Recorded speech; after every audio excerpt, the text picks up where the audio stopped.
question is about coils and magnetic fields at its center. Go through the question. You will find a long conducting wire is given and a current I is flowing through it, and this has to be bent into a circular coil of N turns. Now, let's say this coil is bent into circular coils of N turns and like this. What does this contain? This contains coils carrying current I, and there are total N coils. Let's say the radius is capital R. Now you see Rn. Now you will see Rn now. Now see, in the next case, it is bent into circular coils of small n turns. Say, for example, the coils are bent like this. And what does this have? They have, let's say, current of capital I value again, and there are small n number of coils, and let's say the radius in this case is small r. Now you'll be surprised, take it with a bit of salt, that this question belongs to Rn. The way you look at it, it belongs to Rn. Now see how.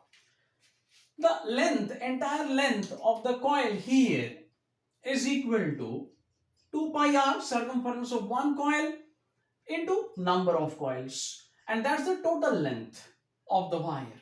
Now here each coil is of circumference 2 pi small r into small n number of coils. So this is the net length of the wire on each side, which gives us Rn is equal to Rn. Now see, this amazing result Rn equal to Rn can give you a sort of surprise. The magnetic field at the center of a coil would be of value. One coil, for one coil it would be mu naught I by 2r. Now this current is capital I, and this radius is different for different coils. Let's say we take the first set of coil. Now we have mu naught I into n, total number of coils, by 2 capital R. Mu naught Ni by 2 capital R is the magnetic field 1. Let's say here is the magnetic field 1, and this is a crossed field. Why so?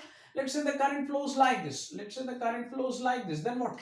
The curl rule says if the thumb points in the direction of the current, the magnetic field here would be a crossed field. Similarly, if this is the direction of the current, then this would be a crossed field. Now, let's say this is a B2, and B2 is equal to mu naught small n, number of coils, into I by 2 small r. Now, taking ratios, we have B1 by B2 is equal to mu naught I cancels, 2 cancels. So, capital N by capital R from above. Mu naught I by 2 cancels, small n by small r below. N by r ratio survives, mu naught I by 2 cancels, giving us capital N by small n into small r by capital R. Now what do you say? Small r by capital R would be equal to capital N by small n.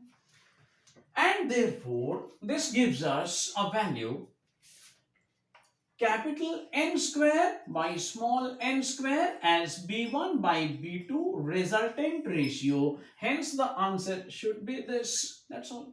Thanks for your patience, and see you in the next question. Stay subscribed and stay revised.